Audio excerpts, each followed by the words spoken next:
Hey, what's up, everybody? We are back for another show. It is Throwback Thursday, and we're 10 minutes late, but that's okay because we got some great topics tonight to cover. Some video game stuff. E3 just happened really recently. I want to get you guys' thoughts and feedback here on the panel, but also if you're listening to us live or later, drop a comment too. Want to hear your thoughts on that. Some funny stuff that Rob Liefeld's been caught up in again.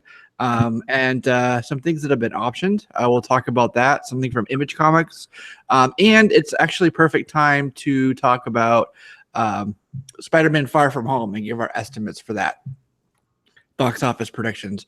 So we'll cover that tonight as well. And I also want to talk about a book that came out just now, actually, was Silver Surfer Black. I don't know if you guys had a chance to read it, but I definitely want to give our thoughts on that and a rating as well. So we'll see what that's what that comes up with from you guys. So what's going on, guys? I got Chris and Edwin here. We'll start with Chris. I know we were just talking about big game yesterday. Yeah. I have to say that when it comes to season endings, more recently season endings, they haven't been so good for me. And what I mean by that is Game of Thrones, and then you have this, and it's just like, and for me, it's not so much that they lost. I mean, hey, look, better team always wins out. Doesn't always have to be your team. It's just the way they went down. Like, they just had no fight in them, and it just really, well, they had fight in the beginning of the first period, and then they just kind of, just got more and more just, I don't know. It's just like they made one mental mistake, and then after that, it was just like all downhill, and it just got worse and worse and worse. It was just like, oh, exactly. And I understand that, but it was like at certain points that they were just playing like they had no heart, and it's just like, well, then, I mean, it's almost like Brad Marchand, who made the mistake, just thought it was Game 7. He's like, just gonna get back to the bench. Don't worry. It's just like, no, it's supposed to be all out, but whatever, It happens, and it is what it is. Yeah. I mean, I'm, in the midst of it all, I was definitely up and screaming and yelling just because I couldn't believe how just like ridiculous it all turned out to be. But you get over it. It's just like one of them things where, Boston, since the turn of the century, basically since 2000, we've just had so much great luck dominating. Yeah. So it's just like, I can't be too upset just because you look at 2018, win the World Series, then we won the Super Bowl.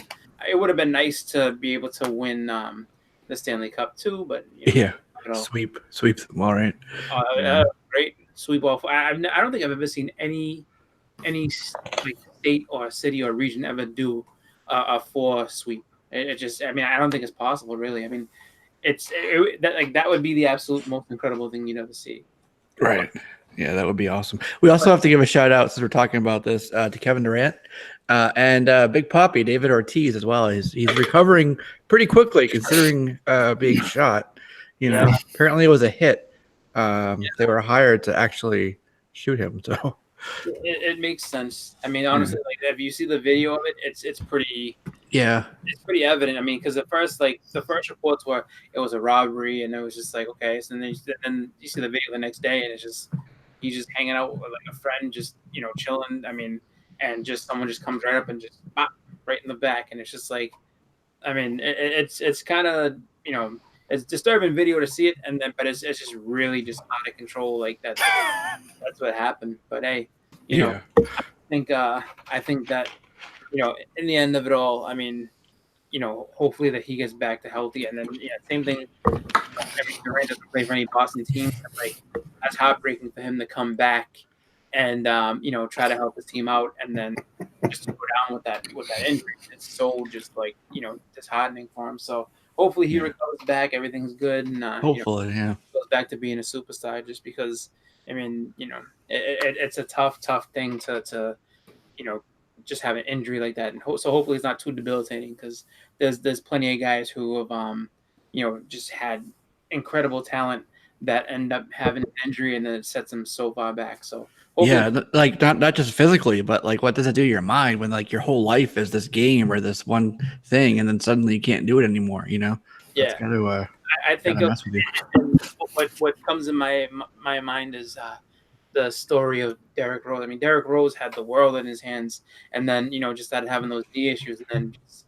came Yeah. back and just reigns it again, and then just and now he's just a role player on a team. When he was the best point guard in the league for a few years, and then it's just like injuries took him out, and now he's just a background guy. So it's kind of sad, but I don't think that'll happen with Durant. I think Durant will come back and he'll still be at the forefront of some teams. So we'll see what happens, and he gets to hopefully it doesn't hurt his free agency, because I don't think he's going to stick with the Warriors after the season. So. Yeah, I heard that too. So, but all right, other than that, onto in a comic book, yeah, and so I got to go ahead and make a video of that and just kind of show off some stuff. But that is something that I'm looking forward to, just because I have to probably do that tomorrow night, because or tomorrow to work, and then the weekend I'm heading up to Maine for just kind of a slight weekend getaway, so that'll be fun. So I'm just looking forward to relaxing and just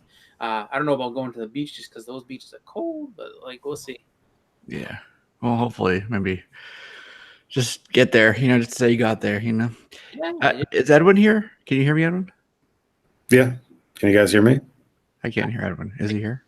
Yeah. Hello. It looks like I can hear you. It looks like your icon is frozen though. Oh. I just see a picture of you looking down. I don't know if Jesse can see you moving or not, but What I about just see now? a Can you SC. hear me? His logo. oh That's it. That's weird. yeah, Hangouts have been kind of funky. Huh. Oh, he just dropped off. So, all right, let's jump into the topics then, since we're having some technical issues. Justin should be along in a little bit. First thing I wanted to talk to you guys about was 2 games that were announced. One of them we've kind of been waiting for quite a while through Square Enix. We finally got some like gameplay footage and some of the cinematics for Marvel's Avengers. Yeah. Can you guys hear me kind of now? a trailer for that. And then another one as well we'll talk about, but I want to get your thoughts on the Marvel's Avengers game. It looks cool. It definitely does. You get like the first Can you guys hear me now? Crew of Avengers, right? They don't quite look like the MCU Avengers, right? But it seems interesting, and it's like this thing with the helicarrier, and it's powered by a Terrigen crystal, and like there's like this big disaster in San Francisco, and kind of what happens with that. So it seems pretty interesting, but it's kind of almost jarring, seeing the visual of the Avengers, and it's not the Avengers that we're used to. So that was kind of a takeaway for me. But outside of that, like the gameplay and stuff, it looks pretty cool. So what do you think about it? I think all right, gameplay wise, it looks kind of cool. I initially didn't have a problem so much with the character models when I was first. I was like, because I was just like, all right, it's a game. It's not going to be specific people. Just because it's not like an Avengers movie game. It's just the Avengers, so it's just like it's just something that's made to be part of the actual gaming, not so much licensing those people, those actors and actresses that have played them. But I have, so the only question I have with it is how is it going to play, as far as like, is it going to be like kind of like an action RPG type deal, or is it going to be where you can free roam, kind of like, I guess you could say, not exactly, but kind of similar to like how Arkham is, with the Arkham games out, or even Spiderman, where it's just like you can gain abilities as you play. That would be cool. Like I would be in for that. Yeah, I don't think we really know much like in terms of the actual gameplay and how it's set up yet, right? I think some of that's still under wraps. Exactly, yeah. And so I don't think, obviously it's not going to be turn-based. I can't see them doing something like that. No. But I think that if they kind of keep that element of open world, because that's the other thing too. Like, we're not sure if the story's going to be linear. So even though you have the ability to kind of explore certain things, are you only going to be able to explore certain areas as you progress through the game, or are you going to have just everything opened up to you so you can kind of check it out?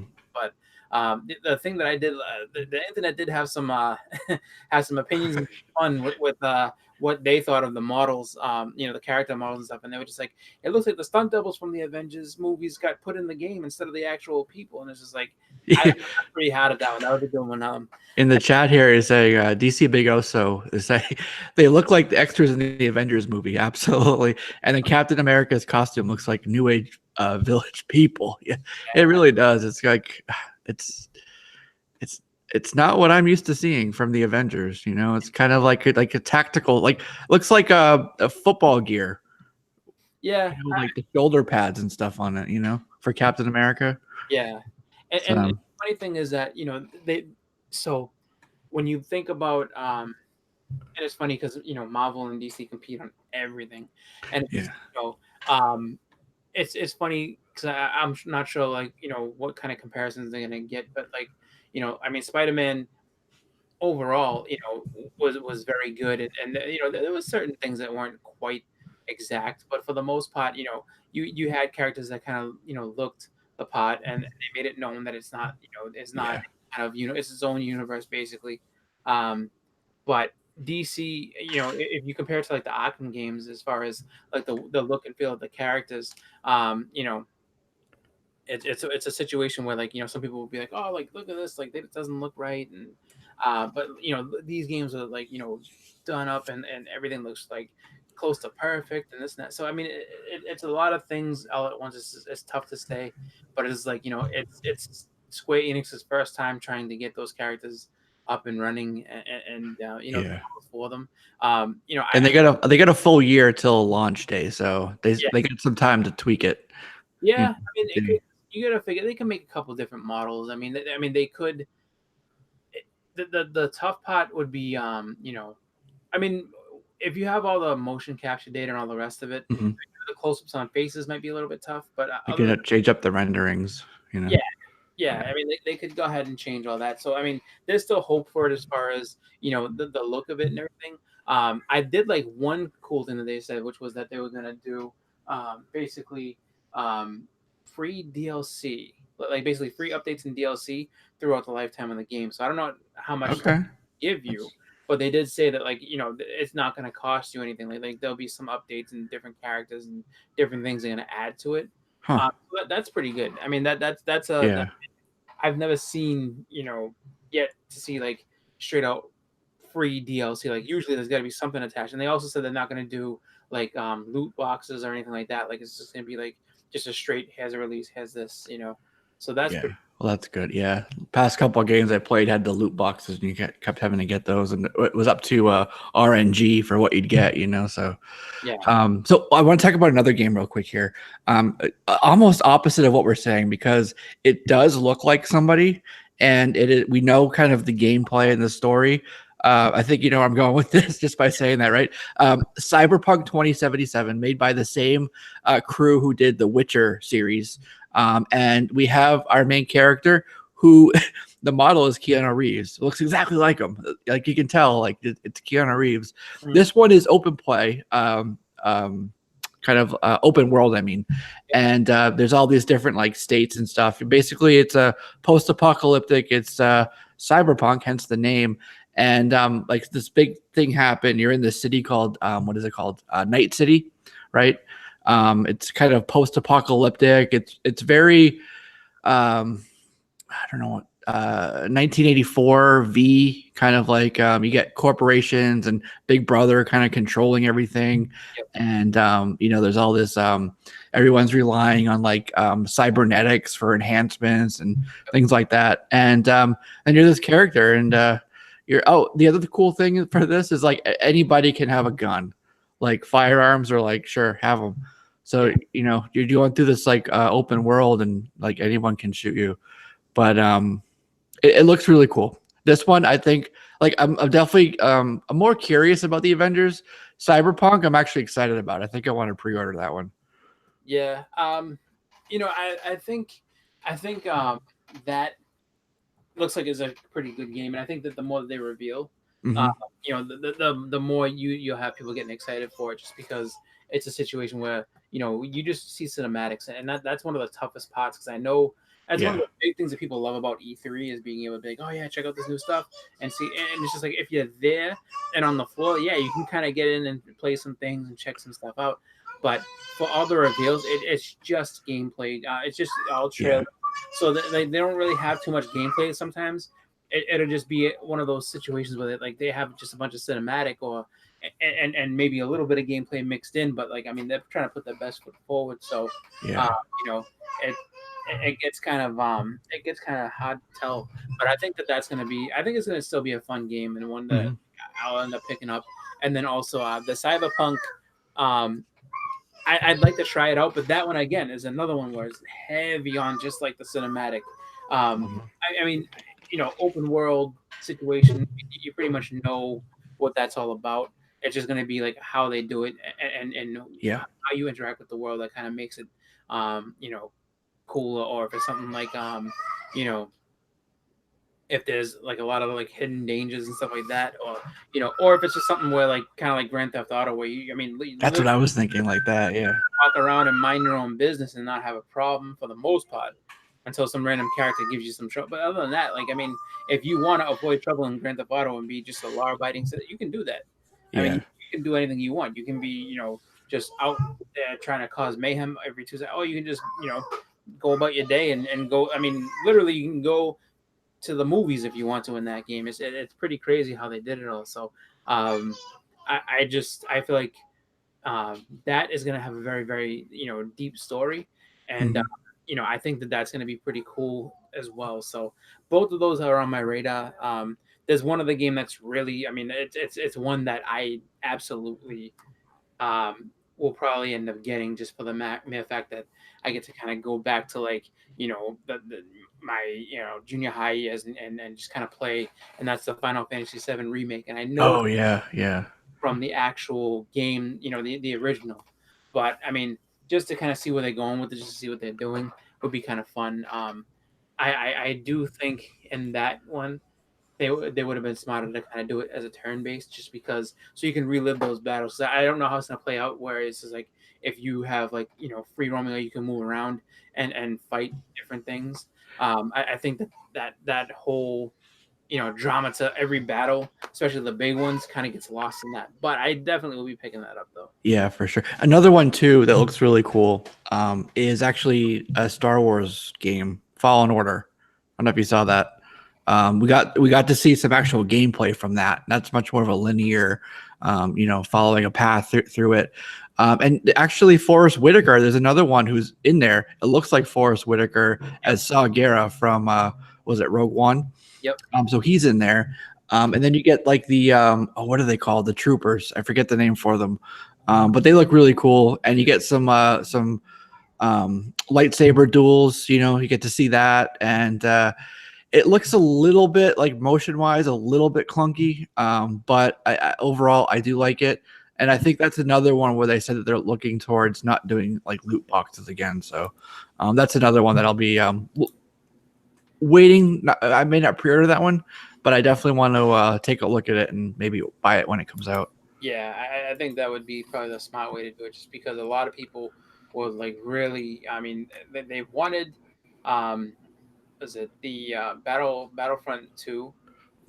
I think it was Battlefront 2. They wanted that Battlefront game to be really good, and then as you went through it, it was just like they had everything just behind all these paywalls, and it's frustrating that way.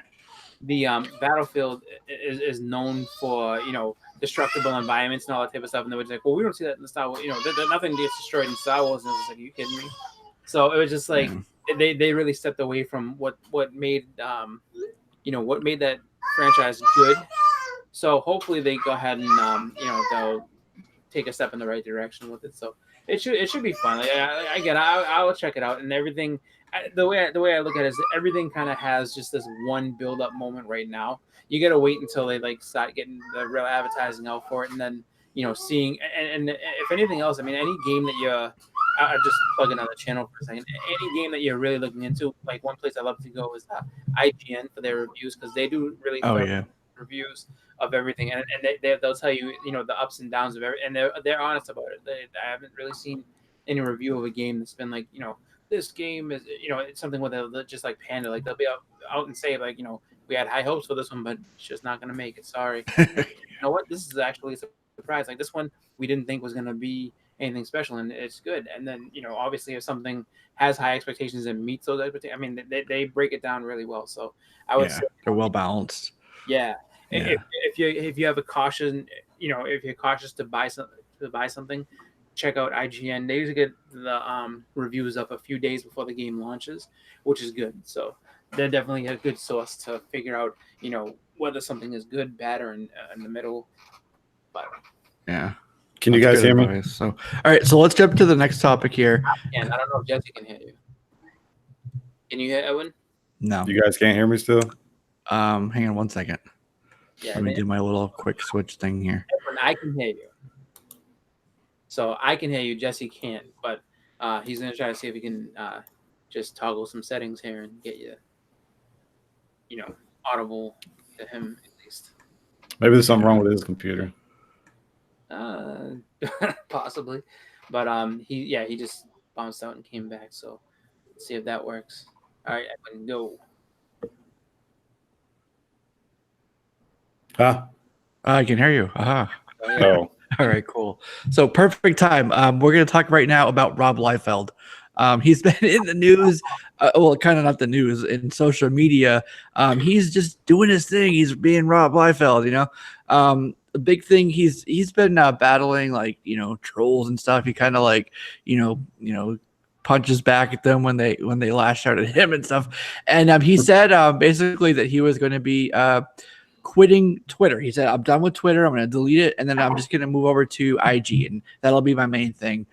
He had this big, kind of meltdown where he's basically, and this is a paraphrasing, was saying DC is going to, go bankrupt. They're going to go out of business. And he's like, okay, I'm just going to enjoy this and get my popcorn.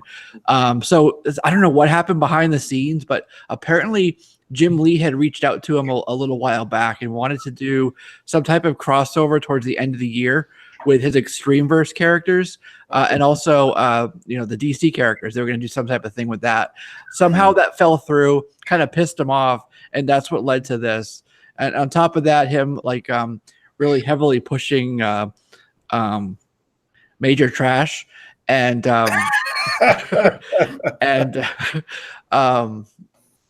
just getting mad about people with that. But what's funny is he actually did this in 2012, the same thing. He had it out. I don't know which editor it was, but he was basically like, if another editor comes at me like that, I'm going to punch them in the throat, is basically what he said. So he's kind of had it going back and forth with DC. This isn't the first time. And I don't know, he's still on Twitter. He said that, I think it was a day or two ago, but that he's been posting and retweeting stuff. Well, he said he was quitting a year ago almost. Yeah. He's got a history of this. Yeah, he's been going back and forth for a while. Somebody posted something not too long ago about his most recent cover. I guess it was issue number 4 with the chick on the cover holding a gun. Somebody had replied something along the lines of, you've been drawing for over 30 years and you still, draw like crap, or it still looks like that. Yeah. Basically what they're implying, I guess, is that, you look at other creators like Greg Capullo, Todd McFarlane, even Jim Lee's still, I guess, pretty consistent, even though he's not as good as he was back in the 90s, but he's, I guess, is a lot better than Rob Liefeld is now. But, it makes a good point. A guy for being in the industry for so long still can't really draw any better than what he has been. Yeah. But he's got his style, I don't know. Yeah. Exactly. And that's the thing, sometimes it's not about, you got to figure it's not about what, how well someone can draw. By that comparison, it's just a situation where, there's plenty of people, if you look at it, and it would be kind of sacrilegious to say in certain ways, but, there's people now that if you're going to look at it technically and how they draw it and all the rest of it, they can draw a better, figure than Kirby did, but they can't do it in the way that tells a story. And, the way that Jack Kirby did his art and everything, everything flowed perfectly. And the thing with Liefeld, and it's been said a million times, you have people that like him, people that don't like him, people that, are in between with whether they, think he's cool and this and that. But in the end of it all, it's just one of them things that people like to get at him like, oh, like he's living in the past and he's doing this and Look what he did to this guy. This guy sends him a nasty tweet, and he changed it up, he marked it up, and sent it back, and he was like, "I fixed it for you, tough guy." That's what he does, like all day long on Twitter. It's like like him or not, it's really entertaining and fun to watch. Yeah, going back and forth. That's the thing, like I look at it like this, and a lot of people are like, well, he hasn't gotten any better in all the years he's done it. Like Brian B just said that, and that's the truth. He hasn't. But the thing is too, like you can look at it from a bunch of different angles. Is he just bad for the fact that he's never improved just because he doesn't try to get any better, or is he smart, or it's just like I mean, did he beat the system? Because that's the thing you kind of have to think about. Here's a guy who, I mean, literally people criticize all this stuff, and I mean, every artist when they first break in and you bring them old books of theirs, they just kind of cringe at it, like, oh my god, like yeah, like I'm glad you like this, but this really isn't stuff that I celebrate just because I needed to learn so much more. I'm so much better now than I was then. It is. When it comes up, it's just like a situation where like he kind of beat that system where it's just like, I'm not changing anything and you can't make me. Oh yeah, and I'm making all this money, and if you want yourself signed, it's gonna cost all this and that. So I mean, I just think that he knows how, he's your classic wrestling heel. I think like he's just that guy that knows how to work the crowd and knows that he's a villain in everybody's eyes as far as the artist that shouldn't be there who actually made it, and he knows how to like you guys say, like he's entertaining, like he knows how to work the crowd and how to get people to hate his guts, and then overall he perseveres through it, and some people absolutely love this guy no matter what his art looks like. They're like, no, like he's the man, like he's cool, I don't care what his art looks like, I'm buying all his books, I'm buying all his stuff because he's just awesome. Yeah, I mean, that's not how I feel, but hey man, it's just like I guess when you understand it and you have that personality, that's what you do. So right. Well, go ahead.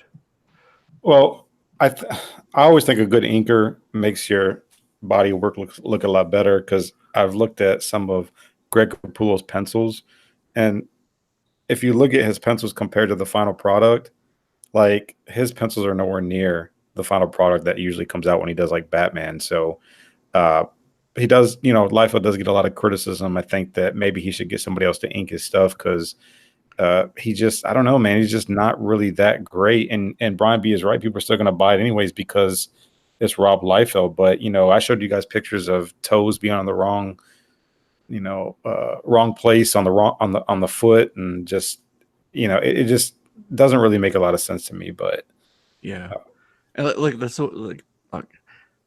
guy goes, and he still can't draw feet and has a template for facial features. And then Rob, because he's been dealing with this for 30 years, let's face it, guys, you can do better than this. These are just lazy insults, like the cut and paste variety, So he has no problem, striking back at people. The guy would insult right back at him. It's just like, yeah. Basically, you just use a stencil to do your work, and he's like, look what he did. He put this up. Well, I have heard that he uses a blow up, like a projector, and just goes over that, and it makes sense, because how else could a guy do like 10 commissions in one night? Well, the way, I mean, do however he wants. I'm telling you, man, if Rob Liefeld did not, if this wasn't the medium that he got into, he would have been literally right at home, just being, just somebody's mouth, some bad guys like some bad wrestlers like manager, or even just somebody who's just like a fire starter in general, like someone who just can go out there and just get a lot of attention and a lot of publicity out of nowhere. That's him. Like he's right at home with this stuff. That's why it's very hard to try to insult him and get on his nerves. And he's heard it all at this point. He's heard it all before.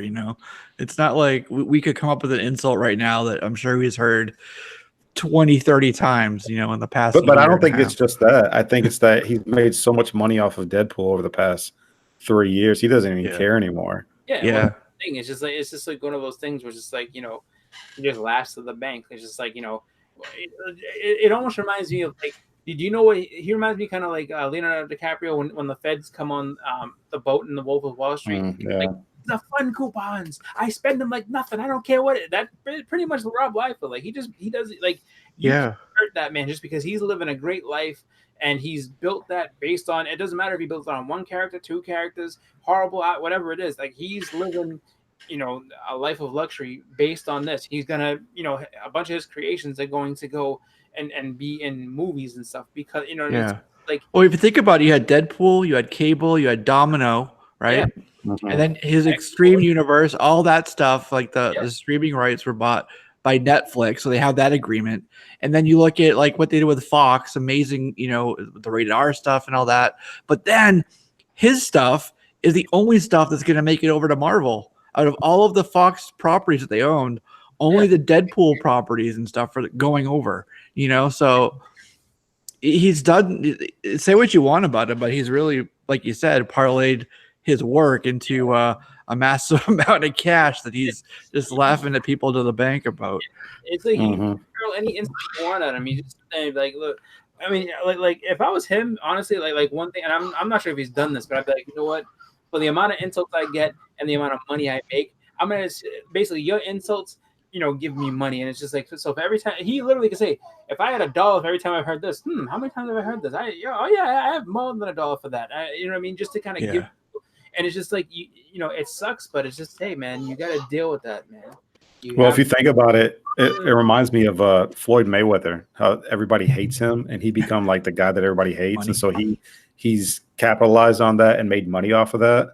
Yes. And maybe Liefeld's doing the same thing. Who knows? Well, the difference there, though, is that Mayweather is at the top of his game. Like he's the best to do it in his era, like and all that. But people watch him because they want to see him get beat, and he doesn't get beat. Lose, but they also acknowledge that he's very, very good. And like Liefeld is not very, very good. Liefeld just thinks that anybody... Kirby is king. I'm looking at the chat here. Kirby is king, but Ditko is also right there with him. Ditko is amazing. I mean, that's the thing. Like everybody has something they bring to this. Just this guy, like I said, and he's not the only one. He's not the only one who has art that people really don't like, and has made a huge career. I mean, look at John Romita Jr. You know what I mean? Well, but some of his stuff is good. Very good. Not stuff with capes. Very good, but there's other stuff that people can't wait to tear apart. Like this guy. I know. It's just like but you can't go ahead and tear people down like that. Like you got to sit there and realize that, hey, man, this is what it is. You know what I mean? And it's just like some people, I mean, you can say how bad they are, how this and that, and till you literally run out of breath, you can tell them how terrible they are, and then you sit there and still say, yeah, but I make all this money, so it don't matter. You know what I'm saying? And it's like one of them things where it's just like that will, but like the life they live and what they do. I mean, they're doing what they love, so you'll never hurt them. Never hurt them. It's just the truth. You might not agree with them. They're always going to be, in a just better spot than what you want them to be in, just because they've made it there, and they just have the ability to stay. They have that staying power. Yeah, exactly. So, all right, I think we've hit that subject plenty, right? So let's move on. Oblivion Song, Robert Kirkman book through Image, right? Came out last year. I think it was last year. Was it 2017? I think it was 2018 last year. Anyways, it's now been optioned by Universal. Yep. So that's pretty cool. It's really early. It's just optioned. A lot of things do. So we don't know like cast and crew. We don't know the release date. We don't know budget, any of that stuff. We just know that they purchased the rights for it, basically. So it'd be a while, a few years before we maybe see it, and a lot of these things get optioned, go into development and run into roadblocks, whether it's budgeting, like you see what's happening with Todd McFarlane, for example, right? With Spawn there. He has his vision. He doesn't want to budge on it. People are there. He finally has like the investors who want to give them the money, but he won't make the changes that they want to be able to move forward. So they're kind of at this impasse, and that's pretty common. A lot of stuff like that happens. So this has been optioned. Hopefully you guys have this book already. There are a couple. It's about a $20 book right now on eBay. Right, and there's a variant for the first issue. Yep, the pink variant. What are we there was a talking couple about? books like that where they had Oblivion the variant. Song. Oh yeah. Okay. Yeah, I jumped so that would be on the it. one to look for if you can. But then, find it. wasn't that good? It's a good story. It's pretty cool. It's being adapted by written by. Let me back up.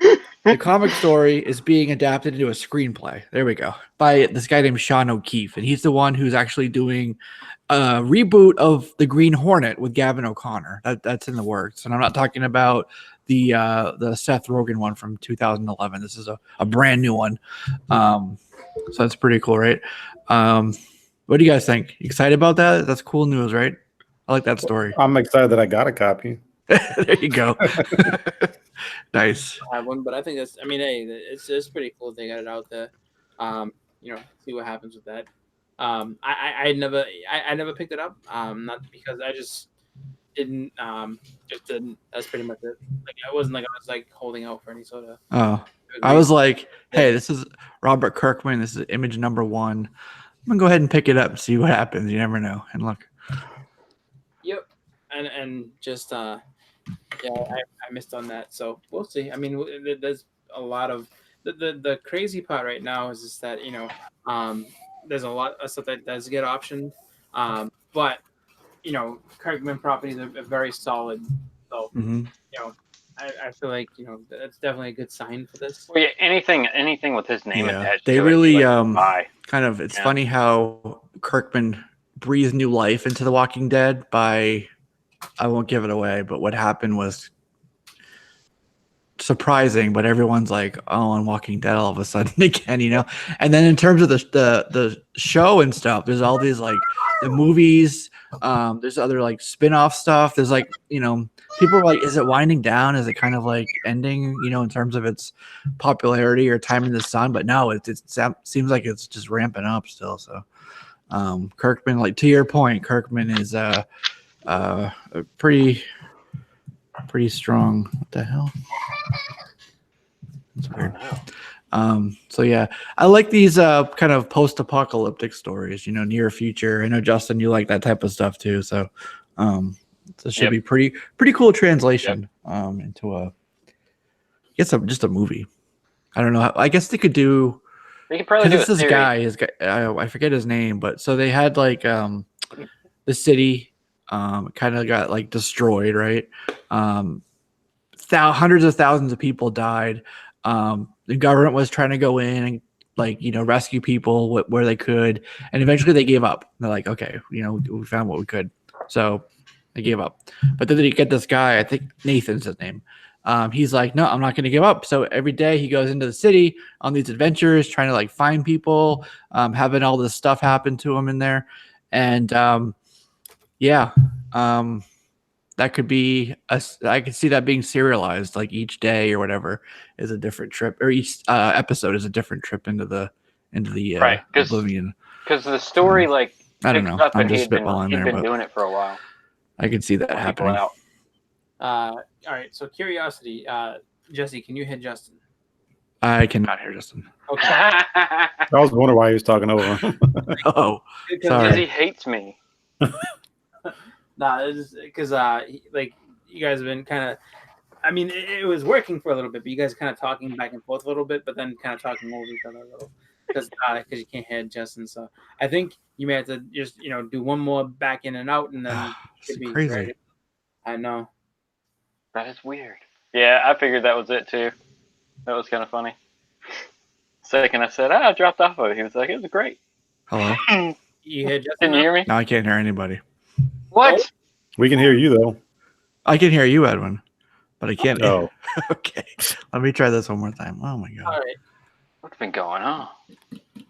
I'm actually looking on ComicCon right now to see how many books Oblivion Song #1 sold. I want to say it was like 88,000. Really? Something around in there. Yeah. 88. It's either 80 or 88,000. Look at March 2018. Yeah.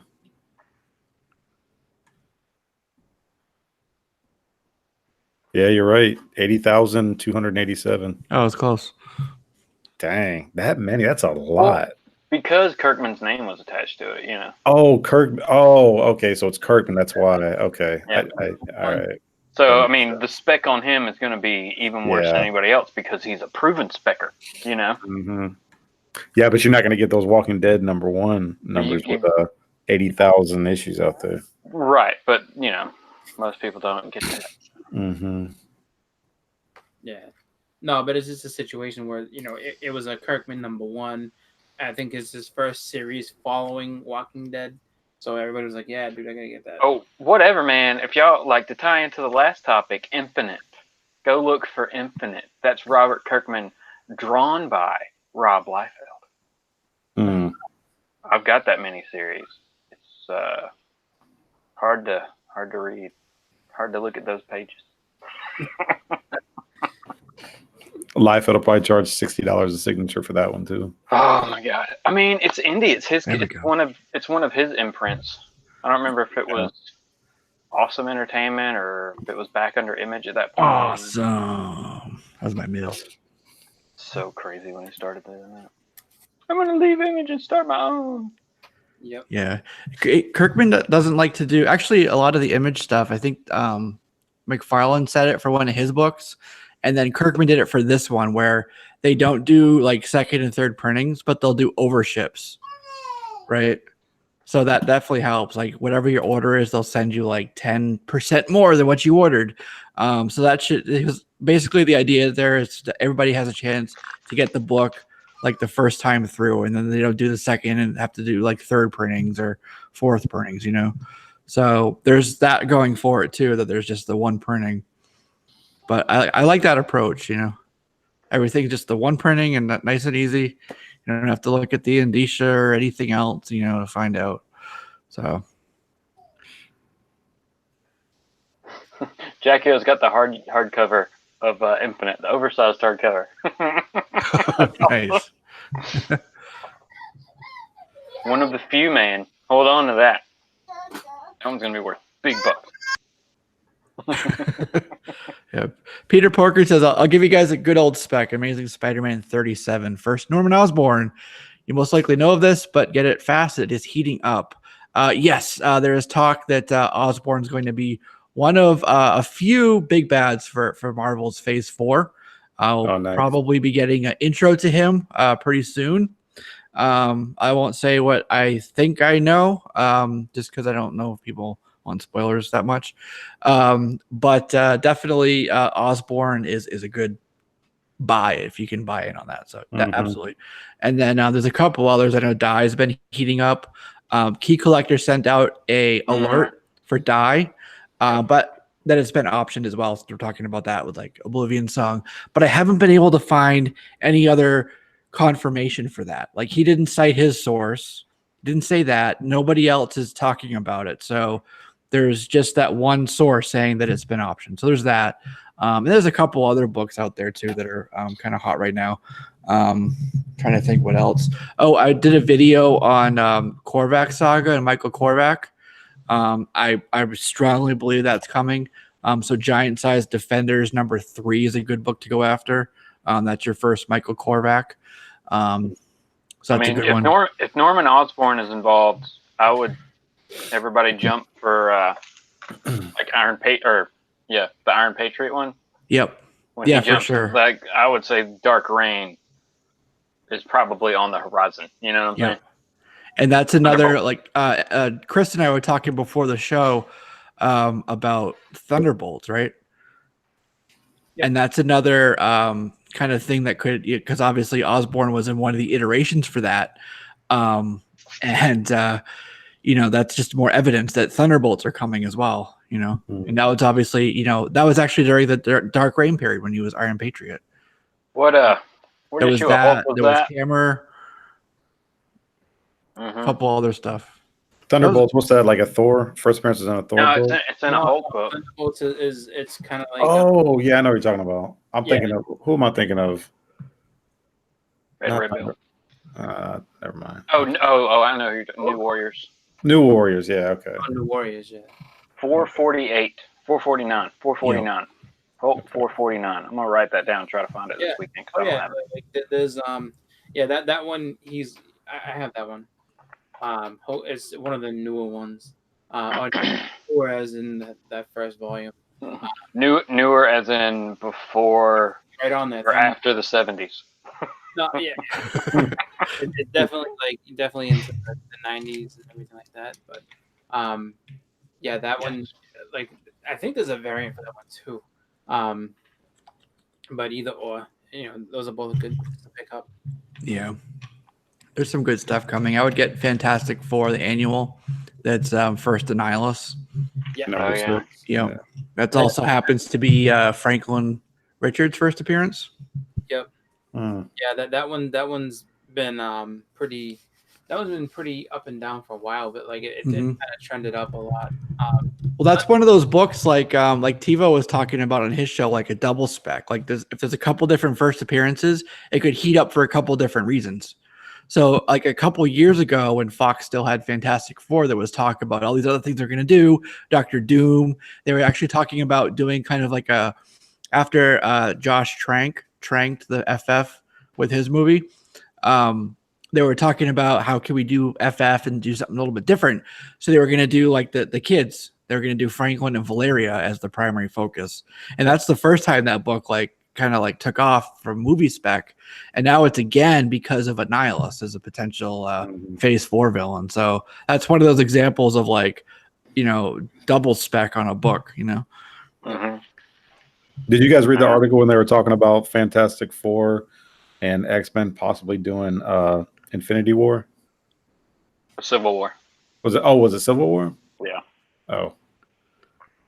I know, like that. I don't want my superheroes fighting each other anymore. We've seen it. It was awesome. But Yeah. the X-Men versus the Fantastic Four, that's like an army versus 4 people. Yeah. I know they're fantastic, but come on. Well, what about we get to phase 5 and they do Avengers versus X-Men? That's been done a couple times in comics, but Yeah. That'd be cool. It depends and then it depends which ones are going to heat up. Is it going to be the ones from 2011 or the one from the 1980s when they first, or the 80s and 70s? It was a double-digit X-Men book, X-Men 9, and then they were in Avengers. I think it was 53 when they kind of butted heads again. Yeah. Mm-hmm. Couple silvers. Yeah. Yeah, I don't know. I mean, I would like to introduce them, but I don't see that we need to have the introduction or the build up between those two groups as a fight. You know what I'm saying? Especially because that's what Franklin is. Franklin's a mutant. Remember, everybody. So if anything, you would think the Fantastic Four would be supportive of the X-Men's goals, except when they're terrorists. Yeah. Brian B says X-Men #9 is the book to get regardless if they do a movie or not. Yeah. People have been saying that for a while. All the single-digit Silver Age anythings are the ones to get. Pretty much. Mm-hmm. Right. The ones that are gradually getting out of our reach. Right.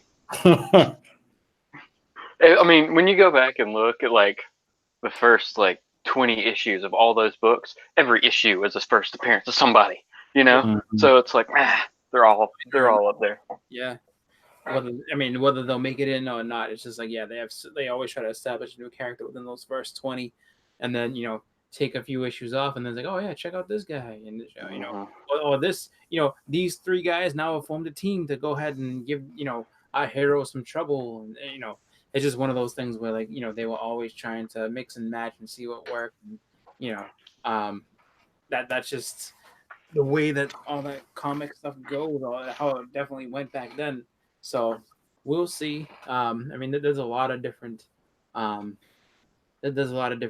speculation where you would go with that.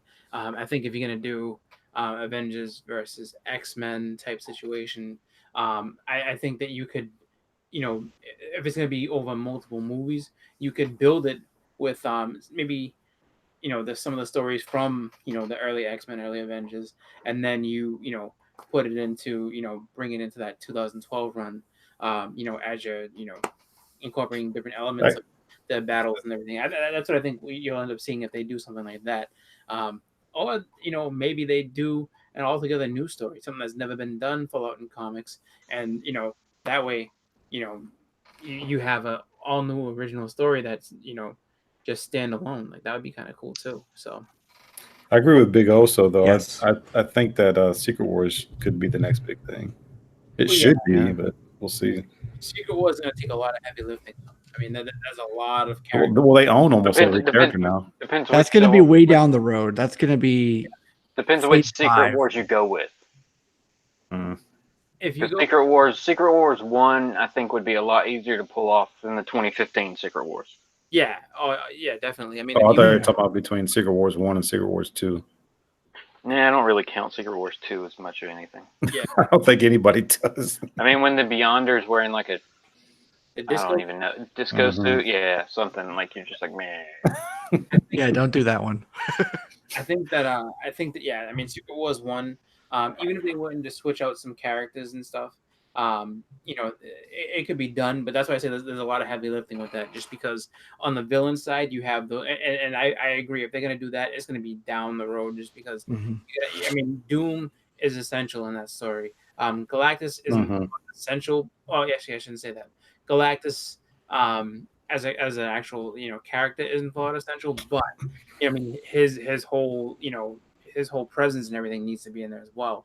And then just all the different stuff that they go through. Like, I mean, I don't know if they're gonna do Molecule Man in it and everything, but it's just one of those situations where you have everything going through, and just like there's so many characters that need to be introduced. Mhm. I mean, somebody mentioned it, but I would love to see Hickman's run of the Fantastic Four adapted. Oh To yeah. have like that, just that shot toward the end of Franklin calling Galactus, Yeah, Yeah. That's so good. there's a big sandbox that they can play in now, and it's gonna be fun to see where they go with it all. Just because, I mean, right now we're just like, oh, what story? What's this? What's that? And it's just like, I mean, even if you're not going for speculation purposes, collecting or anything like that, it's just fun to see like where they can possibly. I mean, just because there's so much out there just with any team, with Fantastic Four, with the X-Men, even Mhm. with other teams they just haven't introduced that are just still in Marvel. There's so many stories now that they can do, and it's really going to be cool to see what happens next. Yeah, for sure. I'll tell you, next year we're going to get Black Widow. That's filming right now in Norway. Scarlett Johansson and the crew's out there doing that film. And then Is Hawkeye in that one? Is Jeremy Renner in that one? I think I'm not sure. If he was part of that story or not? I'm not sure. There's been a couple different kind of rumors about where the plot's going to go. But here's what I think. And I also think for November of next year, we're going to get the Eternals. That's when that's going to come out. That should start filming towards the end of this year. And the connection there's a pretty easy connection they could do if they wanted to go this route. And that connection is Druig. Druig was one of the Eternals, and he actually worked for the KGB for a while. Very easy connection there if you know like Black Widow and everything, right? And if they wanted to like sliding time scale, just make it the FSB. Boom, you're done, right? That's an intro to the Eternals, a little tease there in May of 2020, and then November you get Eternals, that whole movie, and then through the Eternals you get like Celestials, you get like Titans, so you get to meet like Star Fox and like the young Thanos. And then through that also you get your introduction to the mutants. Yep. Right? Yep. So I think all of that's going to happen next year, which is huge. And that's just going to open up the playing field immensely from there. Maybe. Year 2020, yeah, baby. 2021, you're going to get Guardians 3. Right? Yeah. And that's going to Oh my be gosh, that's so like, far away. yeah, it sounds like it was going to come up fast, There's talk about Quasar and Nova. I don't know which Nova, if it's Richard or Sam. And there's also talk about Adam Warlock and a bunch of other people that are, supposed to show up in that movie. High Evolutionary is another one. I've been bullish on that book for a while. Definitely get that book. They're saying that High Evolutionary is actually the one who made Rocket Raccoon. So that's kind of going to be everybody in the Guardians has kind of had their like arc with like family or like a father figure, right? Except Rocket. So the talk is that Rocket's father, so to speak, is High Evolutionary. And then he'd also be tied to Adam Warlock. He could be tied to a few different people. So pretty exciting next couple of years. Yeah, there's a lot. I A agree. lot that could be going. There's a My lot. thing with Nova is I think they're definitely going to do a Nova, I feel like with the success they've had with Spider-Man, they would go the Sam Alexander route. Yeah. You know? Yeah. Because then you would have another quippy, fun, young superhero for them to do whatever they want. But now, instead of just in New York, this one really has the whole galaxy to play with. Yeah. See, I don't know. Like, I want Richard Rider. I feel like they would go Sam, though. But I feel like Sam Alexander would be better for Disney Plus. Yeah. Totally. Right. They could totally do like that Spider-Man cartoon. Right. Yeah. That was just out like that. They could totally do that on Disney Plus. Right. Yeah, I mean, I think if you're gonna have a heavier story, it would have to be Richard Riot, because I mean, for him. All right. Well, let's spec for a second. How would that play out?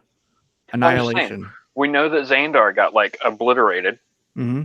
So he was off doing a mission, or is it somehow a helmet makes it to Earth? And he's the last of the Nova Corps, so he's pissed off. It's crazy how many humans have made it out into space. Yeah. In the Marvel Universe. Like, just build spaceships. Well, in fairness, all the Chitauri tech, all that crashed, and now they have Thanos' crash ship. Imagine how much technology is in there to reverse engineer. Like, send that to Oscorp, send that to Reed. They'll make whatever they can out of it. Did Thanos' ship go to dust though? No, just the life forms. Just the life forms. Okay. Yeah. Nice. So yeah, we'll reverse engineer all that stuff really soon. It'll be on the black market for Claw. Yeah, exactly. Head Claw. And Norman Osborn. Yep. Oh my gosh, man. But see, and that fits so well to introduce Norman now, especially if you're going to go Iron Patriot, because there's that void. There's that Iron Man void. Mm-hmm. Norman with Oscorp surely has stolen a couple suits from Tony at some point, Exactly. And I think he was the benefactor for Walter Goggins from Ant-Man. They were buying that technology, right? Mm-hmm. And yeah, to your point, all the trailers for Spider-Man, like, oh, the world needs a Iron Man. Are you going to be the next Iron Man? And, he's got the Iron Spider or whatever, but he doesn't want that, Mm-hmm. So someone else has got to do it. Captain America took the ship back to its time, one piece at a time. Well, maybe he could just travel constantly. That would be funny. The movie we're never going to get. The one where he meets up with Red Skull and is like, here's your stone back. Nice to see you again. Right. He's like, wait, are you tangible? Can I touch you? All right, time to fight. Meme, it was pretty funny. He was like, hello, Steven, son of a bitch, you're still alive? That's funny. Yeah, like there's so many. There's actually a ton of theories going on with that. As to like what happened, where he's at, what's going on. What did he see? Like one of the theories I had seen suggests that he was actually one of the pallbearers at the. Oh God, I saw that too. Yeah, I was just like, I mean, it's possible, I guess. I mean, there's an old man, and all you see is the back of his head, but I mean. Who knows? You know what I mean? It's just there's a lot of different stuff that kind of goes on, and there's so many different like now theories like, oh well, but it strings off this way, and like no, it's just a parallel version of this, and no, he just sat back and didn't do anything. It's just like, really, he let all that bad shit happen. Well, he kind of had to in order for this to So it's just like I think that really couldn't mess with the timeline too much because he'd create like splinter realities. Branch realities. Yeah, and that's what Tony told him, is like, you mess with time messes back. So, put everything back the way it was supposed to, and then just kind of lived his life, I guess. And, I mean, there's a few different things that go on. That's why they say, like, how they try to explain how Bucky was kind of so, like, calm at the end of it. It's just like, because maybe at some point, like, he met up with... he knew what was up somehow. Yeah. Like he met back up with Captain America. They kind of patched things up and saying like, look, I wanted to come and save you. I didn't want you to have this, terrible experiments done, but I couldn't because this is what's going on. Like I'm not the same person that, I'm the same person that you met, but I mean, I'm from a different time. Like right. But didn't they say in the movie, like at the end of Endgame, before Cap gets on the platform, like they cut out the part where he says goodbye to Bucky? Because that kind of gives a hint to where he is probably going or something like that. Yeah. I mean, who knows? Who knows? Yeah, they had a little scene there actually where there was a little too final. It felt like Bucky definitely knew what was up. Uh-huh. Yeah. That's what deleted scenes are for, and hopefully there's a nice, good chunk of them when that DVD comes out, and maybe that'll be one of them is just kind of to explain, some of the stuff that went down, and how Cap going back, maybe we get a little bit more explanation rather than all the million little theories that are just floating around that everybody is able to kind of make seem nice and neat and tidy and like, yeah, this is definitely what happened. Like, okay. Yeah. I'm going to do that right now. DC Big Oso is talking about Namor, who will probably have him crying like a baby if I see him on screen. My dude, Prince Namor. He goes, in Paris Rex. It's called that. So Namor is going to be in Black Panther 2. Yep. And that story will most likely be Atlantis attacks. So he's going to be introduced kind of in that villain role. And then probably, as typically happens, misunderstandings, they fight, and then we're actually friends, and then he actually becomes a friend at that point, So yeah, so I don't know 100%, but pretty reasonably confident with that answer. Okay. Maybe they fight over vibranium. Good. Yeah. Namor, and just Atlantis Attacks is like super cheap books, like those are $1 books. Right. Man, that's funny, but yeah, like what we talked about before, though, is Wakanda's a landlocked country. Yeah, so it's hard for them to get there. They got to go through another country first. That's no problem. I'm just saying, like it is, but it gives Wakanda plenty of time to be ready. Yeah. yeah. But who's to say that the Atlanteans don't have better technology than Wakanda? Dun, dun, dun. It's just like, you think that you got all this crazy stuff that, you discovered, but under the water, under the sea, there's some stuff. Under the Jar Jar Binks, little city. Under the sea. Like, you didn't hear that crab singing? You didn't have just normal stuff? No. Like, we got all the technology down here. You guys wish. They got like Who's It's and What's It and Thingamabobs. Yeah. It's just like, you should see our video games. You think our video games are great? Look at ours. Man, no, that'll be cool. But what are they going to do with Namor though? Is he Atlantean or is he a mutant? He's a mutant in the books. Couldn't it be both? Maybe. Now we got mutant Atlanteans. Yeah. Man, I think those are just the fish people. Atlanteans are the aliens because aliens. That's the name for you. AT-aliens. Yeah. Oh man. I could see that. I could see them kind of holding off on that and just kind of, Don't argue. right away, and then they want to go ahead and break it and like, hey, guess what? Mutants are in the Marvel universe. And I was just like, I've always been a mutant. I'm the first one. Yeah. So that'd be kind of cool. Yeah. Well, I wonder if he'll be like the character that most recently died in a comic book to show up on a movie. Because he died just a couple years ago. He got his head chopped off. Yep. yeah. In was it Squadron Sinister? Supreme. Supreme. Yep. Yeah. Was that because of comic sales or something? He got his head cut off, and then the chick No. from that team kicked his head away like a soccer ball. It was like, that was that team getting vengeance for everything that happened right before Secret Wars 2015. yeah, Because like Namor destroyed a couple planets. with the incursion. Yeah, he was just like, yeah. That was a pretty crazy time. And going back to, I think somebody said it in the chat, but Fantastic Four and Hickman at that time, Yep. and the Illuminati and all this stuff was pretty amazing. And then like Evil Reed Richards, who's still around, by the way, the maker. Yep. Like that's a pretty dope character too. Like he's really powerful. The maker. Kind of like, yeah. He was in. What was he in recently? Yeah, he was in something recently. Crap. Was it Champions? I can't remember. But yeah, he's still kicking around. He's one of the few survivors that made it back after that. Like him and Miles, Yeah. So, all right. So let's move on to the next thing here. Kick it over to DC for a minute. Krypton season 2's back, and there's a villain in there. Our everybody's favorite villain from DC, Lobo. And apparently, Lobo is getting his own spin-off series. He's so popular. Was it Sci-Fi? Is that right? Sci-Fi? They're like, hey, let's do a Lobo series. So that's pretty interesting. That'll be cool, I guess. What do you think? Lobo show? I don't know. I mean, the fact that we're getting this series based off of a preview commercial seems a little crazy.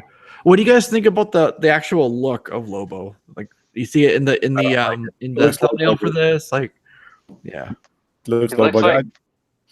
Go ahead, Evan. I'm sorry. Well, I'm reading a tweet from Dan Durden. He just said that my initial thought while watching the season premiere of Krypton, Lobo cosplayers are gonna freaking multiply like crazy. Oh God, that's right. It's gonna be so easy, yeah. That's right. It looks like somebody took a big chalk eraser and threw it in his face. My thing was like the guy, like remove the makeup and give him some claws, and he would actually probably be an okay Wolverine. Yeah. I could see that like look, and he's gruff and stuff. Like, so he's like, the obscene Wolverine that we remember back in the day. Yeah, the no holds barred Wolverine. Mm-hmm. But I still think I Jason Momoa would have been great. Yeah, except he's like, wait, I want a 5'2", 5'3" Wolverine. I want short Wolverine.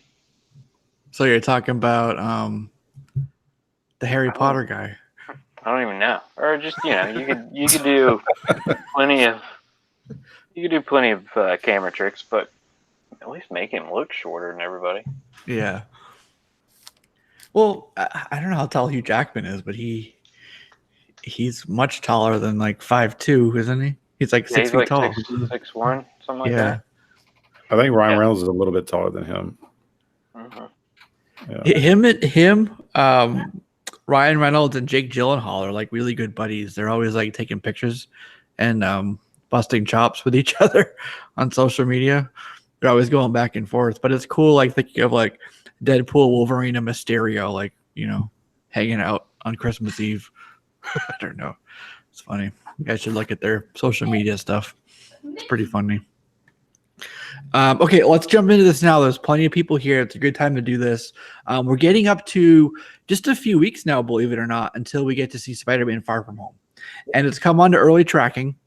And this is the time, if this is your first time here, recently here, what we do is domestic box office opening weekend predictions for these films. We just do like the superhero comic book ones. So we'll do Spider-Man Far From Home. So there's a couple things going really good for it. It was going to open on the first Thursday, Friday for July, but they actually bumped it up to July 2nd, which is a Tuesday, just to get it a little bit ahead of the holiday weekend. So that was really smart. They have that whole weekend there, basically. There's a whole 6-day stretch on that Tuesday, basically to the next Monday, where they can make money. Opening on the weekend is a great thing. Budget for this, it was $160 million. So pretty reasonable when some of the others clock in at like 250, 300 million. So that's good. But it's come on for just a week. I know I mentioned the 6 days for just the weekend, which is kind of weird, I guess, because it's a Tuesday. The projection is a little bit north of $150 million. Jesus. Right? I believe it. For the 3 days. Guys voting. Yeah. There's other sites saying, like I said, that Tuesday to Monday, that 6 days, it could do anywhere from 190 to like $230 million. So just basically that 1 week, $230 million on a $160 million budget. So it'll be really on track to do really well there. Also, it's the last movie coming out of Endgame, last part of this phase. I think that there's still that curiosity factor there.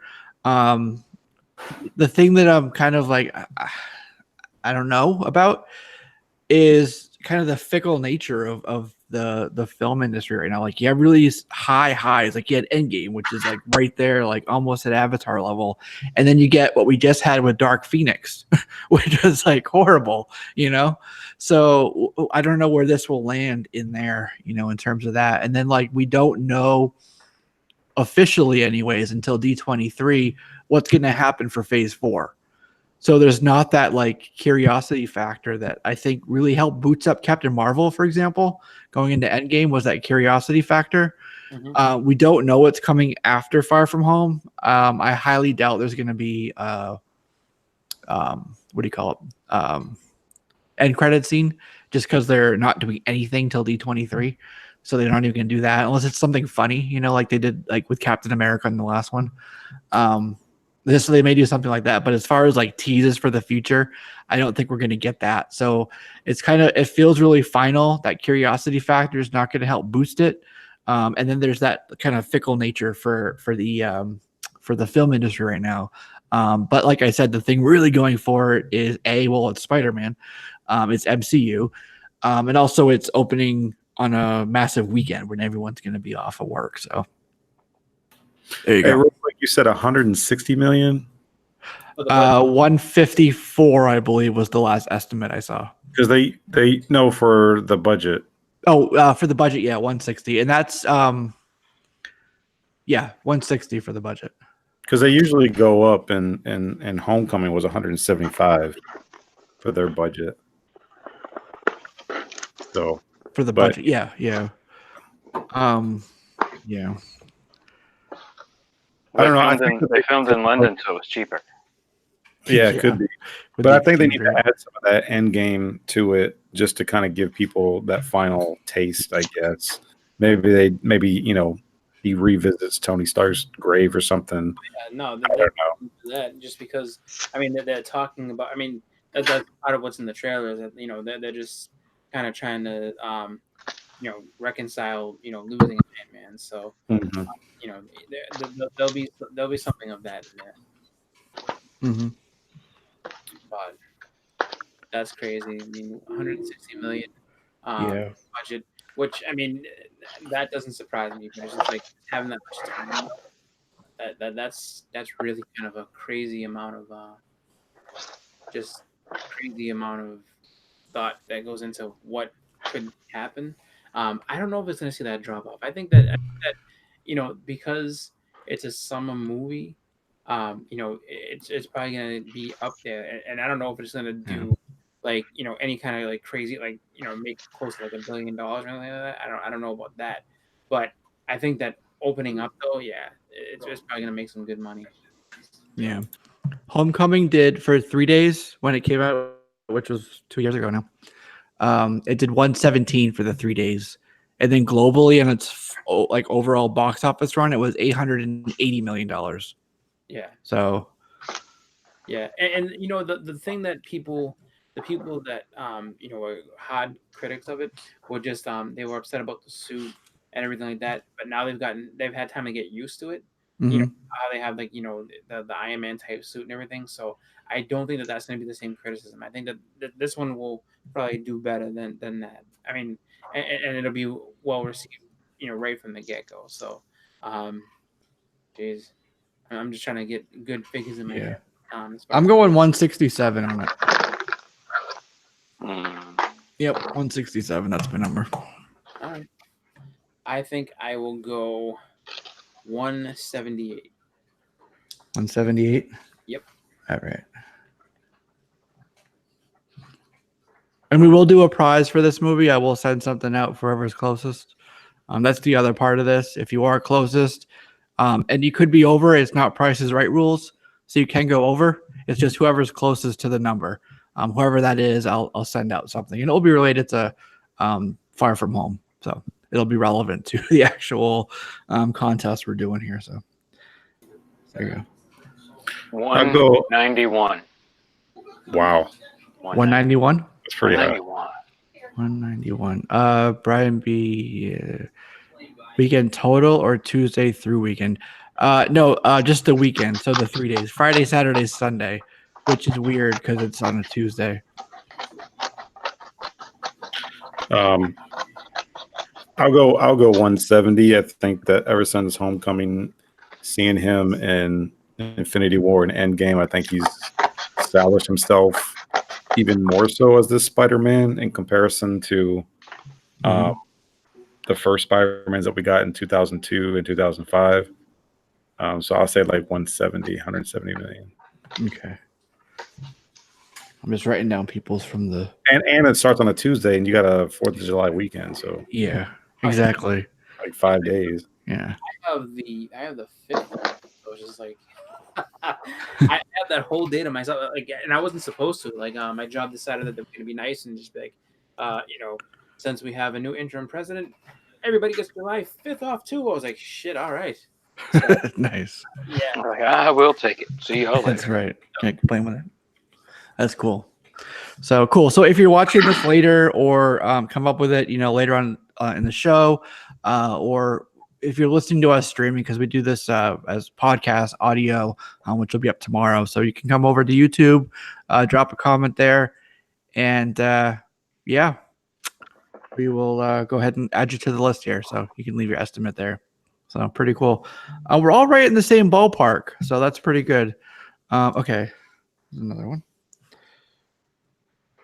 $7 bazillion. Yeah. That 0.5 is pretty important, huh, Brian? There you go. 0.5 Spider-Man's sounds like best hero, so he's gonna have like the most money. Let's see, I'm writing down Peter Porker's. $197. Cool. All right. Keep them coming in, guys. I'll keep writing them down. So, all right. So let's talk about a book that came out, and we won't do spoilers because it just came out. Talking about Donny Cates' Tradmore on Silver Surfer Black. Did you guys get to read it? I did not, but I did pick it up. Yeah. But feel free to spoil. Yeah. Okay. Well, it basically picks up from where Guardians left off with like the black hole and everything. And this is kind of it's a pretty good sort of jumping on point for Silver Surfer because it gives a really good kind of backstory for who Silver Surfer is. You get to see a really amazing projection of his cosmic power. Basically, like this, like he's sucked in there. There's this like planet, and there's no light there, and he's basically able to like create like a explosion in space to make light for them and stuff. And then there's somebody at the end. I'm not going to say who it is. You said spoil it, but I'm not going to. Who's really important to this story, and it really kind of dives into. So you remember with like the Cosmic Ghost Rider stuff with Thanos, and Silver Surfer showed up, and he had a hammer. He was all black, and we're like, wow, why is he black, right? This dives into that, like why that happened. Why was he Silver Surfer black? Hence the name of this miniseries. Right. So it's pretty cool. Tradmore's art is very Tradmore. It's not like that kind of stylized.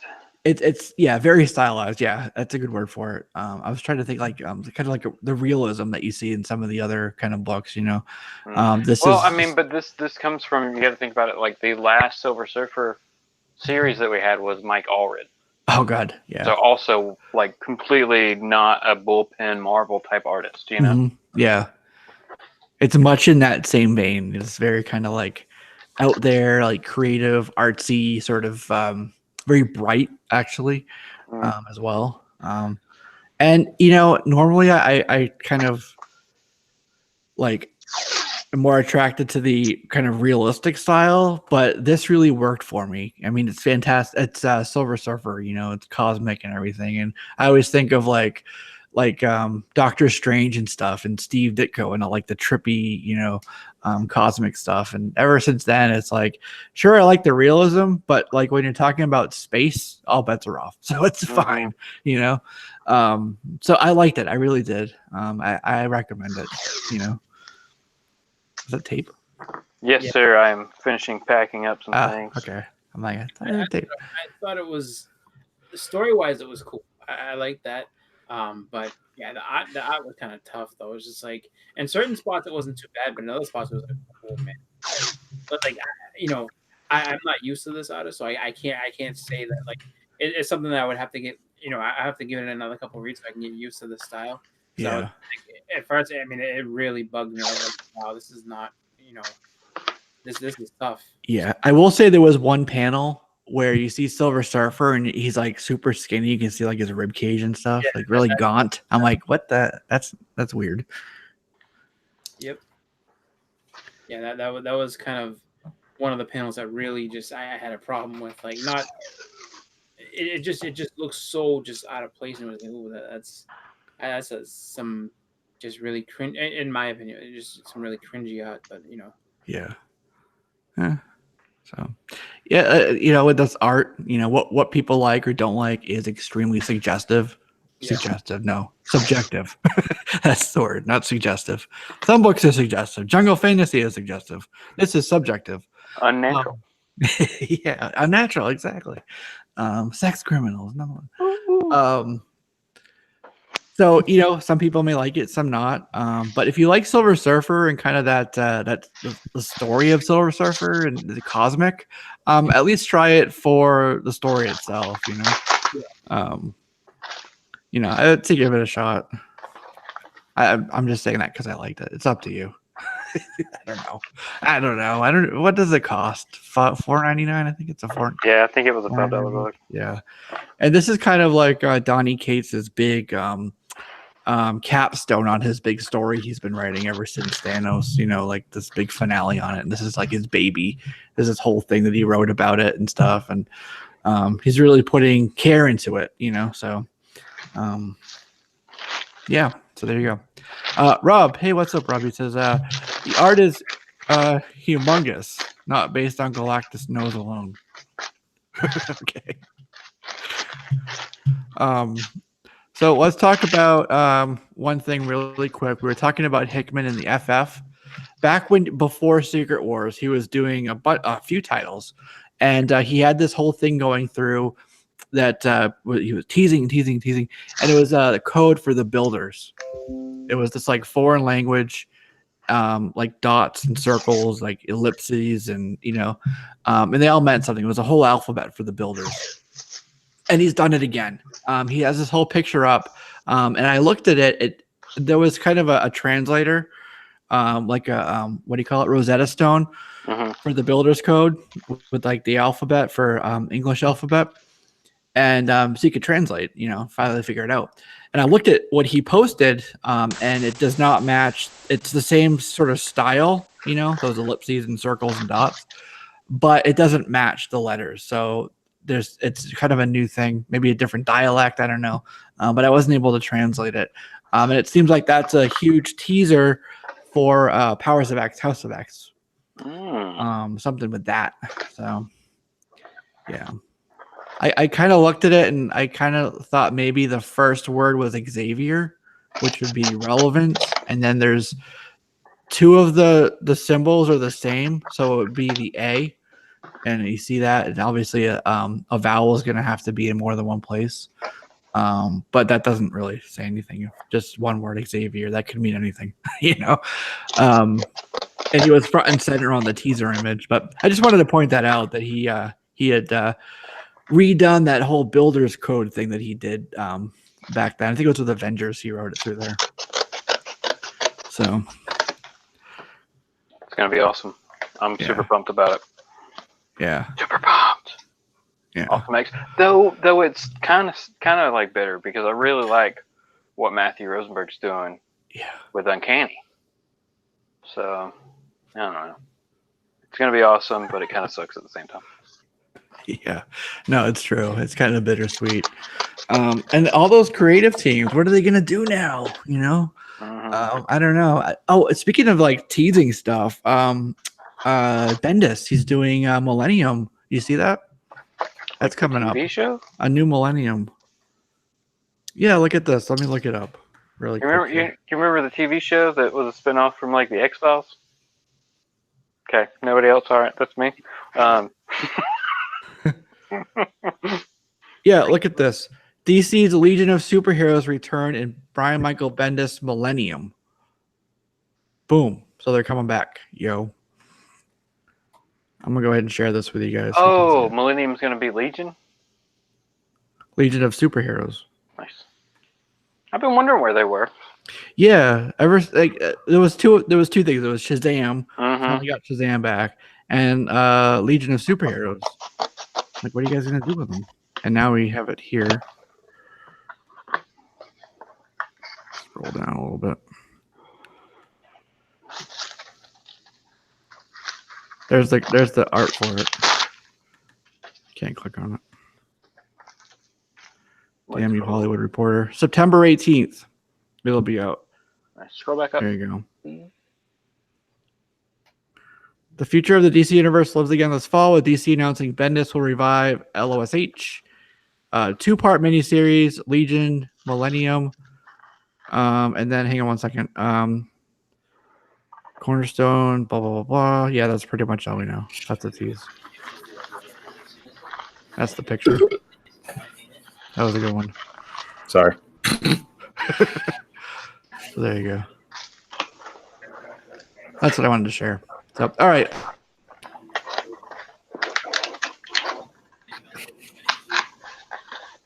What happened, Jesse? He phased out again.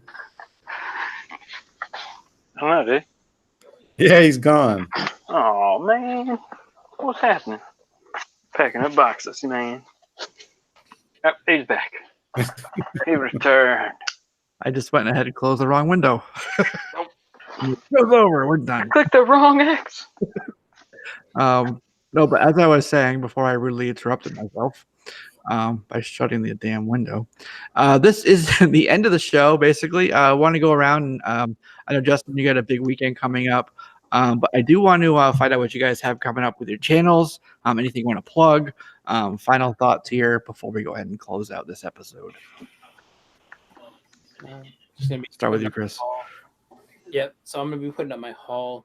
It'll be next, probably tomorrow night. Just showing off some books I picked up from the shop this week, and some stuff from last week as well. So keep an eye out for that. And then pretty much I am just rest of the weekend is just kind of chilling out. So that'll be the only video I end up putting up, or maybe like that and potentially one more I'll end up putting up this weekend. But yeah, that's what I have coming up, just a whole video. So should be some fun. So check it out. Sweet. All right, how about you, Edwin? I put up a video today, so You did. I watched it, man. Oh, you did? Okay, Yeah. yeah. So get those views up and everybody watch it because it's my first video in the past 5 months. Wow. But Wow. yeah, I did a video, and I don't really have much going on except just pressing books, and that's pretty much it. Just waiting for CBCS submissions and whatnot. No, man. I watched that video. You said you were going to give us a review. Oh. I said I might, right? No. Here's the thing. I actually recorded the audio, but I'm realizing how much editing would take place by me getting the images. I mean, I still might, but we'll see. I hear you. Good reminder, though. I'm just letting you know I did watch the whole video.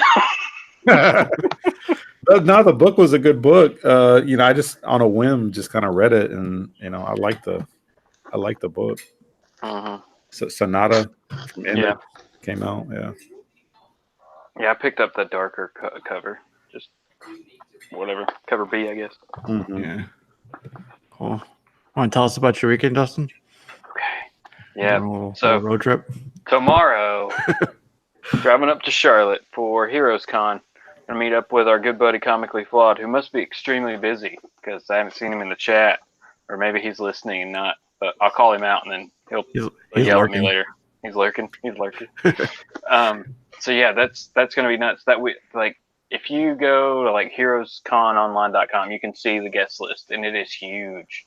I mean, I couldn't even start to give you highlights. Like Jenny Frison, Scotty Young. Like you're gonna have like, I don't know, man, just so many people. It like blows your mind, Yeah. Mark Wade's supposed to be there, so it's one of those things where you're trying to get everything together to see like what do I actually want to get signed. You're trying to put lists together like books you're looking for, fill in stuff for runs that you want. So yeah. And there's only so many hours of the day that the convention's open, and like with a guest list like that, it's like, you really, really have to strategize, you have to compare lists. Like you're going with him, it's like I'll wait in this line with your books and my books if you go wait over there with these books. Yeah. Which that's pretty much our plan. Is tomorrow is going to be signature day. Try to get all the signatures we can tomorrow, knock that out, get it done. Not have to worry about it on Saturday or Sunday, and just kind of see where it is and do a whole bunch of long box diving all weekend. Sweet. Maybe looking at like the wall books. Just looking. I got a couple keys I'm looking for. Hopefully I'll find at a decent price. And Adam and myself, or whoever else we meet up with, we'll probably be doing some live shows, probably like Friday night or Saturday night. Like give everybody an update, seeing what's going on. So yeah, I'd be curious on my channel. I'd be curious if you see any trends in terms of like a lot of these vendors there. Do they have up like similar books? Are they trying to like push like, you know what I mean? Mm-hmm, mm-hmm. Like, no, I hear you. A lot, yeah. So if it's like what's the popular book this con? Yeah. That's always the thing, and that's the big thing I enjoy about going to comic conventions. Is kind of gauging the market on what's the hot book or what people are really asking for, what seems to be selling, what was hot that's just now sitting on a shelf and nobody's gonna touch it. Yep, exactly. Like that. Putting your ear to the street, huh? That's right, man. Getting the pulse of the people. Pulse of the people. Yeah. So you'll have to do a show live on location. That's right. That's right. Should be a good time. So, and if you're watching this or listening to us later, if you are going to Heroes Con and want to meet up with us, easiest way would be on Instagram. I guess would be the on MySpace. Hit him up on MySpace. Yeah, MySpace. Exactly. Comic. Because who's my friend? Jeff? Is it Jeff? Was it Jeff or John? Jeff Johns? Tom. Oh. Tom on MySpace. Tom was everybody's friend. Yeah, Tom. Who's your first friend? Yeah. Oh, Tom. Yeah. Now we got this evil empire guy we have to deal with. Yo, MySpace still exists. I'm actually on there right now. Oh my god! Really? Wow. It's like MySpace is actually the dark web now. Yeah. You also have y'all's You need accounts. a Tor browser to access MySpace. You also have y'all's accounts, your original accounts. I don't know. I wouldn't even know what that login would be at this point. Yeah. That's like my AOL Instant Messenger. That's still been lost to time. Mm-hmm. So, well, I got to pick up my book still. I got to head over to Phil's Comic Shop this weekend. Hopefully tomorrow, if I can get caught up at work and get out a little bit early, I can swing by. If not, I'll do that over the weekend. And just pumping out more videos. Really been trying to pump them out a little bit more. In terms of frequency. Having fun doing that. It's keeping me out of trouble, stuff like that. So, I enjoy it. It's a good, what do I say? It's a good creative outlet. So there you go. But my books are piling up. I got to do a haul. Damn it. Really got to do a haul. And I also want to remind everybody that I do have a contest going on right now for the 2 prizes you can win. It's really easy. Check out that video for all the details for it.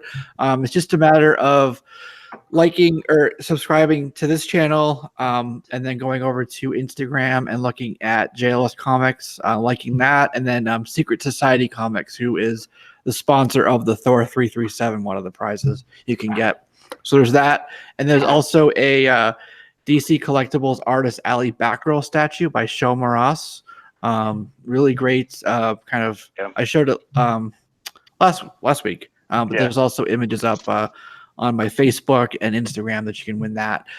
If you do a video here on YouTube, you'll be into that sort of pool for the first round pick. And of that winner, you get pick of either the Thor or the statue. And then we'll do a drawing for the remainder. And then you get to win the prize that is not picked by the first person. So there you go. So nice and easy. The deadline, it ends on June 20th. So A week from today. Next week, yeah. So it's about a week away. So there you go. Just want to throw that out there. If you want to go ahead and do that. There's already a huge list, so I'm really happy for that of people, and a few videos as well. So definitely cool. Nice. So yeah, and don't forget to check out comicbook.com. Justin puts up the list of new comics every Monday, and you can bring that to your shop, and you'll have everything you need to pick up what you want. And if you need something pressed, I don't know if I can. You want me to plug that? Oh yeah, that's fine. Okay. Reach If you out. if you need a book press before you send it off to get slabbed, check out Strictly Pressing, Strictly Comics. Strictly Comics for all Comics, your but- pressing needs. So there you Mhm. go. And that is it, folks. This is Comic Conversation. This has been another Throwback Thursday. Thorback. Have a good night. Bye, everybody. Have a good